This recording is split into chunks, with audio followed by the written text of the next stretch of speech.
Hi friends, welcome back to my channel. இன்னைக்கு நம்ம என்ன ரெசிபி பார்க்க போறோம்னா ஒரு மீன் குழம்பு தான் பார்க்க போறோம். அதாவது நெத்திலி மீன் குழம்பு எப்படி செய்யலாம்னு தான் பார்க்க போறோம். எண்ணெய் இல்லாம இந்த நெத்திலி மீன் குழம்பு எப்படி செய்யலாம்னு தான் பார்க்க போறோம். இந்த மீன் குழம்பு வந்து கொஞ்சம் தண்ணியா தான் இருக்கும். வாட்டரி கன்சிஸ்டன்சில தான் இருக்கும். ஆனா ரொம்ப டேஸ்டா இருக்கும். கண்டிப்பா இந்த ரெசிபியை நீங்களும் ட்ரை பண்ணி பாருங்க. அதுக்கு முன்னாடி என் சேனலை யாரும் சப்ஸ்கிரைப் பண்ணலனா kindly சப்ஸ்கிரைப் பண்ணிக்கோங்க. அப்படியே பக்கத்துல இருக்க பெல் ஐகானையும் டர்ன் ஆன் பண்ணிக்கோங்க.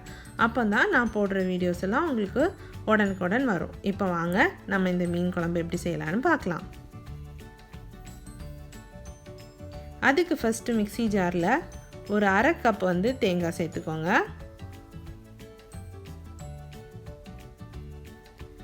கால் டீஸ்பூன் மஞ்சள்தூள் சேர்த்துக்கோங்க. 1 டீஸ்பூன் மிளகாத்தூள் சேர்த்துக்கோங்க. 2 டீஸ்பூன் மல்லித்தூள் சேர்த்துக்கோங்க.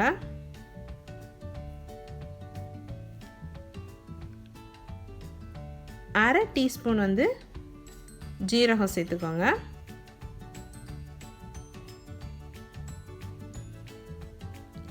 ஒரு 3 பல் பூண்டு சேர்த்துக்கோங்க. 4 சின்ன வெங்காயம் சேர்த்துக்கோங்க. கொஞ்சமாக கருவேப்பிலை சேர்த்துக்கோங்க. இது எல்லாத்தையும் சேர்த்து இப்படி நல்லா மையாக அரைச்சி எடுத்துக்கோங்க. கொஞ்சம் தண்ணி விட்டு இப்படி நல்லா மசாலாவாக அரைச்சி எடுத்து வச்சுக்கோங்க. நான் இன்றைக்கி மண் சட்டியில் தான் மீன் குழம்பு செய்கிறேன். அதனால் மண் சட்டியில் ஃபஸ்ட்டு வந்து நெத்திலி மீன் போட்டுக்கோங்க. நான் 1/4 கிலோ நெத்திலி மீன் ஆட் பண்ணியிருக்கிறேன்.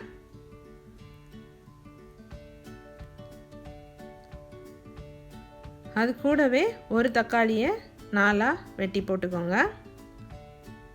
ஒரு பச்சை மிளகாய், ஒரு 15 சின்ன வெங்காயத்தை கட் பண்ணி சேர்த்துக்கோங்க. கூடவே நம்ம அரைச்சி வச்ச மசாலாவையும் சேர்த்துக்கோங்க.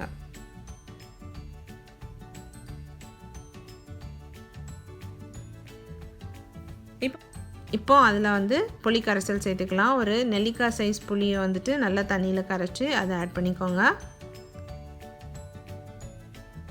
மிக்ஸியும் அலசி அந்த தண்ணியை சேர்த்துக்கோங்க. சேர்த்துட்டு நமக்கு தேவையான அளவு உப்பு சேர்த்துக்கோங்க. அதில் சேர்த்து எல்லாத்தையும் நல்லா கலந்து விட்டுக்கோங்க. தண்ணி வந்து உங்களுக்கு எவ்வளோ தேவையோ அதுக்கு தேவைக்கேற்ப வந்து நீங்கள் தண்ணி ஆட் பண்ணிக்கலாம். ஃபைனலாக அதில் கொஞ்சம் கருவேப்பிலை சேர்த்து ஒரு 15 நிமிஷம் வந்து மீடியம் ஃப்ளேமில் நல்லா குக் பண்ணிக்கோங்க.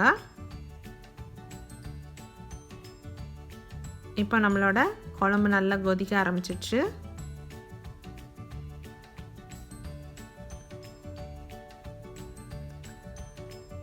இந்த குழம்பு வந்து இந்த அளவுக்கு வாட்டர் கன்சிஸ்டன்சி இருக்கணும்.